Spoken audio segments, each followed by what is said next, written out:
మేమందరం కూడా ప్రజాప్రతినిధులు ఇక్కడికి వచ్చాం. తప్పకుండా ఆ కుటుంబాలకు అండగా ఉంటాం. అందుకే ఆంధ్రప్రదేశ్ ప్రభుత్వం తరపున ఆ కుటుంబానికి ఇద్దరికి కూడా చెరి 10 లక్షల రూపాయల ఆర్థిక సహాయం కూడా చేస్తాం.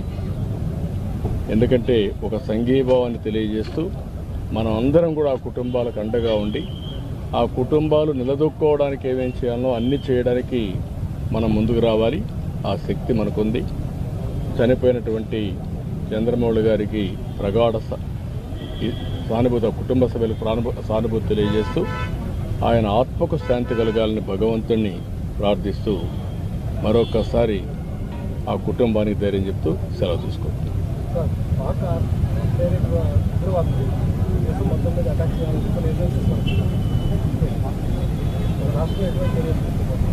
నేను అందుకనే చెప్తున్నాను, ఒక నిర్దిష్టమైన నాయకత్వాన్ని ఇస్తాం.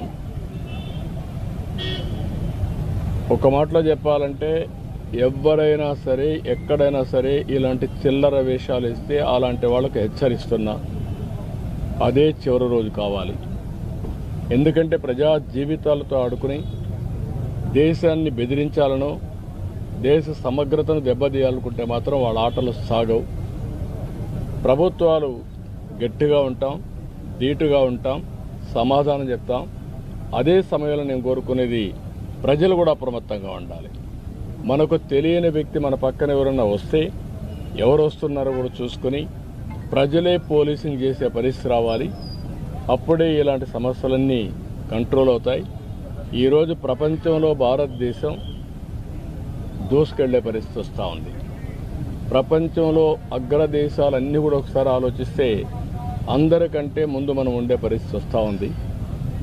ఇటీవల కాలంలో అభివృద్ధి జిఎస్డిపి గ్రోత్ రేట్లో మనం నెంబర్ 1 ఉన్నాం. ఈరోజు 5వ ప్లేస్లో ఉన్నాం. ఇంకొక 2 సంవత్సరాల్లో 3వ ప్లేస్కి రాబోతున్నాం. 2047కి వికసిత్ భారత్ ద్వారా భారతదేశం 1వ ప్లేస్ కానీ 2వ ప్లేస్ కానీ ఉంటుంది. ఇంకొక 2 సంవత్సరాల తర్వాత మీరు ఒకసారి చూస్తే 2028 నుంచి ప్రపంచంలో ఫాస్టెస్ట్ గ్రోయింగ్ ఎకానమీగా ఇండియా ఉంటుంది. అందుకే ఇలాంటి శక్తులు కొన్ని ఇండియాలో ఇలాంటి అభద్రతాభావం, అస్థిరతను క్రియేట్ చేయాలనుకుని ఆలోచిస్తున్నారు. అవి జరగవు అని చెప్పవలసిన బాధ్యత మనందరిపైన ఉంది. సార్స్ వీసాలు అండ్ స్పేసెస్ వీసాలు కూడా క్యాన్సిల్ చేయడం జరిగింది. 2 దేశాల మధ్యలో ఉన్న అంటే పాకిస్తానీలు ఎవరైనా ఇండియాలో ఉండుంటే 48 అవర్స్లో బయటకు వెళ్ళిపోవాలని చెప్పి హెచ్చరించడం జరిగింది. దీన్ని ఏ విధంగా చూడాలి సార్? నేనేమంటానంటే ఇవన్నీ కూడా జరిగినప్పుడు భారతదేశం టెర్రరిజానికి వ్యతిరేకం. ఇంటర్నల్గా కానీ ఎక్స్టర్నల్గా కానీ భారతదేశం చాలా కాలం నుంచి పోరాడుతున్నాం.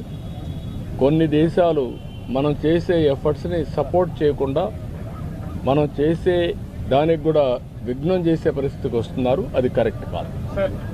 సార్ ఆల్రెడీ ఇంటెలిజెన్సీ నుంచి నిఘా వర్గాల హెచ్చరికలు ఉన్నాయి. ఈ తరుణంలో అంటే సముద్ర తీర ప్రాంతం మనకి ఎక్కువ ఉంది ఆంధ్రప్రదేశ్కి. నిఘా వ్యవస్థను ఎట్లా పటిష్టం చేయబోతున్నారు? దానికి ఏమైనా ప్లానింగ్ ఏమన్నా? నేను అందుకనే చెప్పాను, డెఫినెట్గా ఇంటెలిజెన్స్ని యాక్టివేట్ చేస్తాం. పోలీసు వ్యవస్థను కూడా సమర్థవంతంగా ముందుకు నడిపిస్తాం.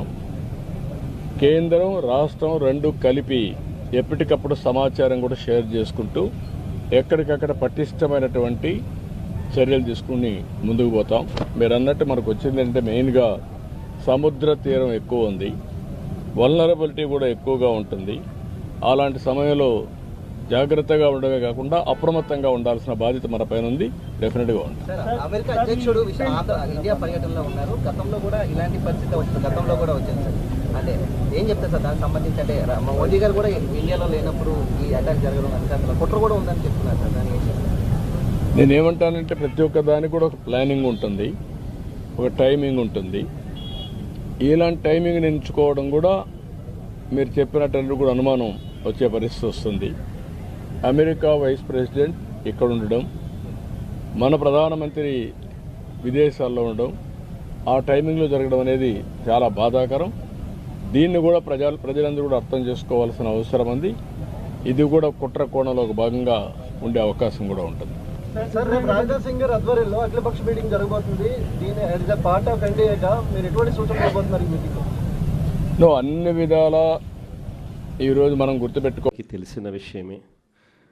2 నిమిషాల పాటు వారికి శ్రద్ధాంజలి ఘటిద్దాం.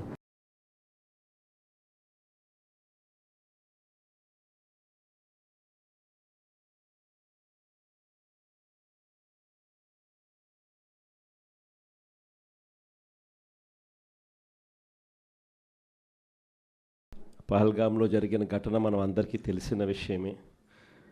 2 నిమిషాల పాటు వారికి శ్రద్ధాంజలి ఘటిద్దాం.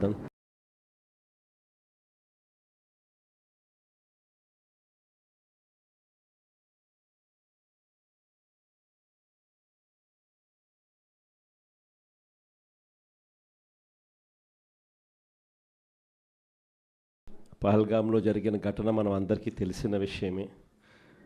2 నిమిషాల పాటు వారికి శ్రద్ధాంజలి ఘటిద్దాం.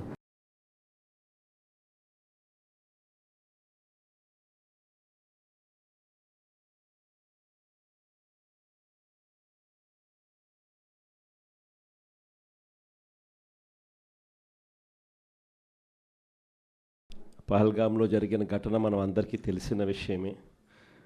2 నిమిషాల పాటు వారికి శ్రద్ధాంజలి ఘటిద్దాం.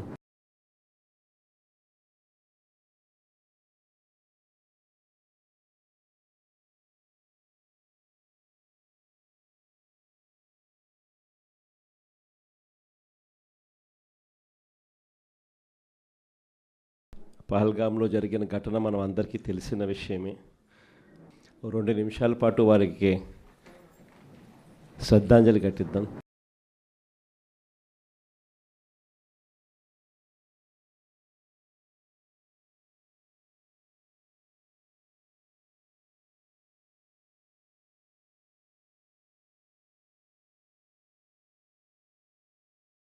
పహల్గామ్లో జరిగిన ఘటన మనం అందరికీ తెలిసిన విషయమే.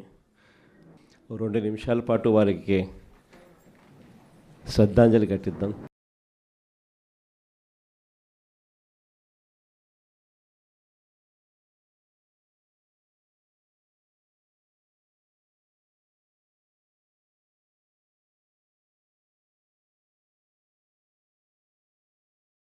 పహల్గామ్లో జరిగిన ఘటన మనం అందరికీ తెలిసిన విషయమే. 2 నిమిషాల పాటు వారికి శ్రద్ధాంజలి ఘటిద్దాం.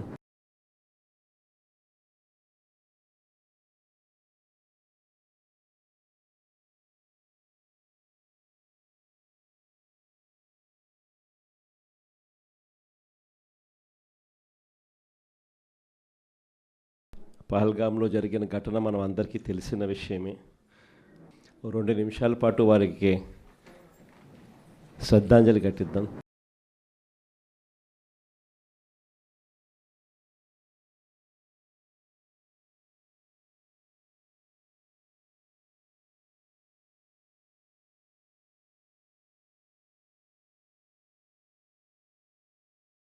పహల్గామ్